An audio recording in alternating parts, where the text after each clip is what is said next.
আসসালামু আলাইকুম প্রিয় দর্শক, আমাদের মৌসুমী আম কিন্তু চলে আসছে। আপনারা জানেন যে এখন কিন্তু কালবৈশাখী ঝড় হচ্ছে এবং কাঁচা কাঁচা আম, এই আমগুলো মাত্রই পেড়ে আনা হয়েছে।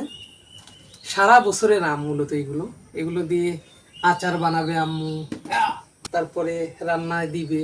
বিশেষ করে আম্মু একটা সুন্দর আমের আচার বানায়, ওইটা আমার কাছে দারুণ লাগে। আমি ওইটা এবারও বানাইতে বলবো আম্মুকে।